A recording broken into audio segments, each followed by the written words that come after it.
ইন্নাল হামদুলিল্লাহ ওয়াসসালাতু ওয়াসসালামু আলা রাসূলিল্লাহ আম্মা বাদ। দ্রুত পরিবর্তন আসছে উপমহাদেশের সামাজিক, সাংস্কৃতিক ও রাজনৈতিক অঙ্গনে। যে কথা আজ প্রায় এক দশক ধরে বলে আসছি, আজও সেই একই কথার প্রতিধ্বনি করছি। হে আমার জাতি, হে উপমহাদেশের মুসলিম ভাই ও বোনেরা, আপনারা মিডিয়ায় দেখেছেন সময়ের সঙ্গে পাল্লা দিয়ে ভারতের সশস্ত্র সংগঠন আরএসএস কিভাবে উপমহাদেশ জুড়ে হিন্দুত্ববাদের নখর থাবা বিস্তার করে চলছে। ভারতের দক্ষিণাঞ্চলীয় রাজ্য কর্ণাটকের একটি বিশ্ববিদ্যালয়ে মুসলিম ছাত্রীদের হিজাব পরে ঢুকতে দেওয়া হচ্ছে না। অনেক শিক্ষা প্রতিষ্ঠানে হিজাব নিষিদ্ধই করে দেওয়া হয়েছে। আরএসএসের প্রশিক্ষিত গুন্ডা ছাত্ররা গেরুয়া চাদর জড়িয়ে শিক্ষা প্রতিষ্ঠানে এসে হিজাবের বিরুদ্ধে রীতিমতো জয় শ্রীরাম স্লোগান দিচ্ছে। এর আগে আপনারা দেখেছেন বাবরি মসজিদ ধ্বংস করে রাম মন্দির নির্মাণের জঘন্য দৃশ্য। আপনারা দেখেছেন সিএএ এনআরসির মাধ্যমে গোটা ভারতকে আরাকান বানানোর লোমহর্ষক চক্রান্ত। আপনারা দেখেছেন দিল্লির মর্মান্তিক গণহত্যা। আপনারা দেখেছেন আসাম ও ত্রিপুরার জ্বলন্ত মসজিদ। দেখেছেন মুসলিমদের লণ্ডভণ্ড বাড়িঘর। শুনেছেন ধর্ষিতা মা বোনের কান ফাটা আর্তনাদ। দেখেছেন গুলি করে মারা মুসলিম ভাইয়ের উপর মুশরিক সাংবাদিকের নৃত্য। প্রিয় মুসলিম উম্মাহ, সময় যতই গড়াচ্ছে গুজরাটের কসাই মোদি ও সন্ত্রাসী সংগঠন আরএসএস মুসলিমদের জন্য সংকীর্ণ করে তুলছে ভারতের জমিন। চারদিকে দানা বেঁধে উঠছে এক মহাসংঘাত। এই সংঘাত তাওহীদ ও শিরকের, এই সংঘাত মুমিন বনাম মুশরিকের। আল্লাহ রাব্বুল আলামিন ইরশাদ করেন, লাতাজিদান্না আশাদ্দান নাসি আদাওয়াতাল লিল্লাযিনা আমানু আল ইয়াহুদা ওয়াল্লাযিনা আশরাকু।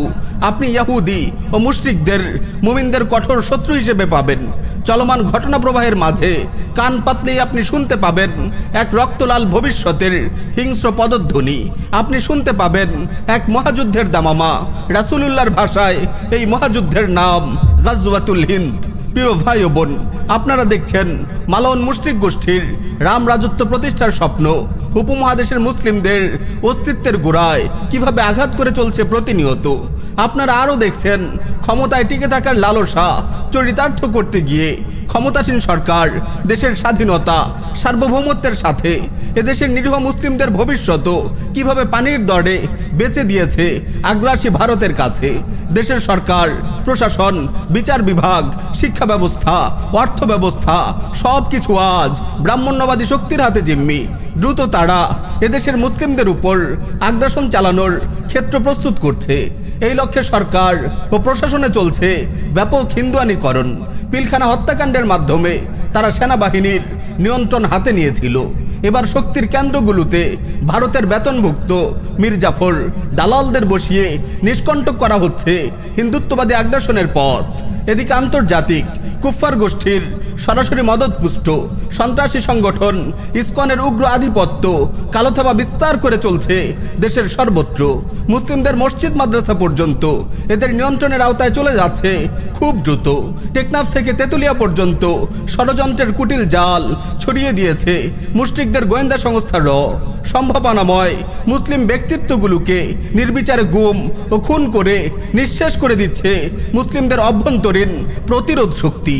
জাতির রাহবার ওলামায়ে কেরামের কাউকে জেলবন্দী করা হয়েছে, কাউকে জেল জুলুমের ভয় দেখিয়ে চুপ করিয়ে দিয়েছে, আবার কাউকে স্বীকৃতি ও ক্ষমতার লোভ কিংবা নগদ অর্থের টোপ দিয়ে তারা নিজেদের দলে টেনে নিয়েছে। তাই আমরা দেখতে পাই অনেক আলিম মুসলিমদের এই দুঃসময়ে ঈমান অস্তিত্ব রক্ষার চেষ্টা না করে স্বার্থসিদ্ধির তাগিদে তাগুতের সান্নিধ্য লাভে ধন্য হওয়ার চেষ্টা করছে। আজ পুরো দেশে মুসলিমদের এতটুকু নিরাপত্তা নেই, কখন কে কোথায় গুম কি খুন হয়ে যায় তার কোনো পাত্তা নেই। মসজিদগুলোতে আগুন দেওয়া হচ্ছে, কোথাও ময়লা আবর্জনা ফেলে অবমাননা করা হচ্ছে, পদদলিত হচ্ছে পবিত্র কুরআনের ছিন্ন পাতা। প্রিয় নবী সাল্লাল্লাহু আলাইহি ওয়াসাল্লামের শানে কটূক্তি করা হচ্ছে প্রতিনিয়ত। রাজপথে তরপাচ্ছে নবীপ্রেমিক জনতার গুলিবিদ্ধ শরীর। মসজিদ মাদ্রাসাগুলোর কণ্ঠরুদ্ধ করে দেওয়া হচ্ছে। দিনদার মুসলিমদের জঙ্গি ট্যাগ লাগিয়ে জেলে চালান দেওয়া হচ্ছে। প্রশাসনের প্রত্যক্ষ সহায়তায় গরম হয়ে উঠেছে বেভিচার ও বেহায়াপনার বাজার। মুসলিমদের ঈমান ও আকীদা নিয়ে ছিনিমিনি খেলা চলছে সর্বত্র। প্রিয় মুসলিম উম্মাহ, এই চরম ক্রান্তি লগ্নে আমাদের এই আশ্চর্য নীরবতা ঘোর আধারে ঢেকে দেবে জাতির ভবিষ্যতের প্রতিটি মঞ্জিল। শুধু আমাদেরকে যদি এর খেসারত দিতে হতো তবে এত পেরেশান হওয়ার কারণ ছিল না। কিন্তু এই অপরাধ কেবল আমাদের নয়, আমাদের ভবিষ্যৎ প্রজন্মেরও সব শান্তি সুখের প্রদীপ নিভিয়ে দেবে। এদেশের কর্তৃত্ব আগ্রাসী মুশরিকদের হাতে চলে গেলে জাতির উপর নেমে আসবে অন্তহীন মুসিবত। সেই ভয়াবহ অন্ধকারের কথা কল্পনা করলে অন্তরাত্মা কেঁপে ওঠে। আরাকান কাশ্মীর ও বোখারা সমরকন্দের ইতিহাস থেকে যদি কিছু শিক্ষা পেয়েও থাকি তবে বারবার বলবো, তাগুত শাসকের কাছে বিচার ও নিরাপত্তা প্রার্থনার কুফরি সংস্কৃতি চালু করে জাতিকে আমরা গোমরাহ করেছি। যুগ যুগ ধরে ধর্ণা দিয়েছি জাহান্নামের দুয়ারে। বর্তমান প্রজন্মই শুধু এই ভ্রষ্টতার আগুনে পুড়বে। আমাদের ভয় শুধু এজন্যই নয়, বরং বছরের পর বছর ধরে এই আগুনে পুড়বে আমাদের ভবিষ্যৎ বংশধররা।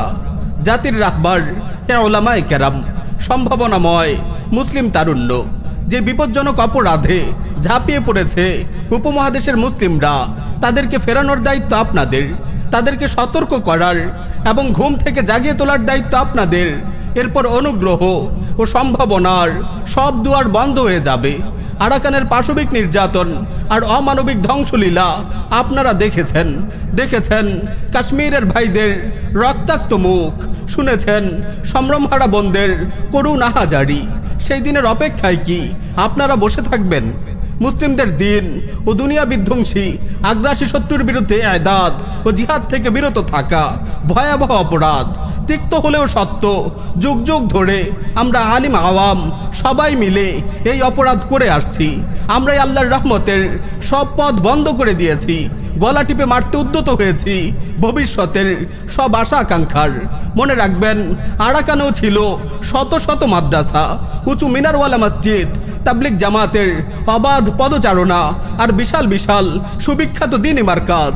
কিন্তু কোথায় আজ সেই দ্বীনি দরসগাহ যেখানে বসে ওহান আক্রান্ত মৌলবীরা জিহাদ হারাম হওয়ার ফাতুয়া দিত? কোথায় সেই মাওলানারা যারা এদাদ করতে চাওয়া মুজাহিদদের তাগুতের হাতে তুলে দিত? হিন্দুত্ববাদী আগ্রাসনের প্রথম শিকার হবে এই দ্বীনি মার্কাজগুলোই। গুড়িয়ে দেওয়ার আগে মুশরিকরা জানতে চাইবে না এরা জিহাদ বিরোধী ফাতোয়া দিয়েছিল কিনা। প্রিয় ভাই ও বোন, সচেতন হতে হবে আমাদের, নিজেদের প্রস্তুত করতে হবে বিভীষিকাময় দিনগুলোর জন্য। শরিয়া আমাদের উপর যে জিম্মাদারি অর্পণ করেছে তা যেন আমরা যথাযথভাবে আদায় করতে পারি। সব সময় এই চেষ্টা দোয়াই হওয়া উচিত আমাদের দৈনন্দিন জীবনের নিত্য সঙ্গী। আসুন আমরা সচেতন হই, ব্যক্তি ও পারিবারিক জীবনে পরিপূর্ণভাবে ইসলামী শরিয়া প্রতিষ্ঠা করি। ঘুণে ধরা মুসলিম সমাজের কোনায় কোনায় ছড়িয়ে দেই বিশুদ্ধ আকীদা ও নববী মানহাজের বয়ান। আসুন আমরা তরুণরা সংঘবদ্ধ হই, এলাকার আলিম দিনদার মুরব্বীদের নিয়ে ছোট ছোট দ্বীনি সংগঠন ও দাওয়াতি কাফেলা গড়ে তুলি। আসুন উপমহাদেশে মুশরিকদের উত্থান ঠেকাতে আমরা জিহাদ ফি সাবিলিল্লাহর বদরি চেতনা উম্মার হৃদয়ে চাড়িয়ে দেওয়ার চেষ্টা করি। সম্ভব হলে আল্লাহর জমিনে আল্লাহর দিন কায়েমের সংগ্রামে নিয়োজিত এদাদের কাফেলায় সামিল হই। আমরা নিজেদের গড়ে তুলি, আগামী প্রজন্মকে হিন্দুত্ববাদী শিরকি তুফান মোকাবেলার জন্য প্রস্তুত করি। তাদের হৃদয়ের প্রশস্ত ভূমিতে নির্মাণ করি তাওহীদের শীষাঢালা প্রাচীর। ইনশাআল্লাহ গাজওয়াতুল হিন্দের উত্তাল রণাঙ্গনে আমাদের এই এদাদ, আমাদের এই তাওহীদি প্রজন্ম হিন্দুত্ববাদের উত্থানকে বীর বিক্রমে রুখে দেবে। শেষ হাসি মুসলিমরাই হাসবে, এটি প্রিয় নবী সাল্লাল্লাহু আলাইহি ওয়াসাল্লামের প্রতিশ্রুতি, এটি আমাদের ঈমান। শেষ হাসি মুসলিমরাই হাসবে, এটি প্রিয় নবী সাল্লাল্লাহু আলাইহি ওয়াসাল্লামের প্রতিশ্রুতি, এটি আমাদের ঈমান।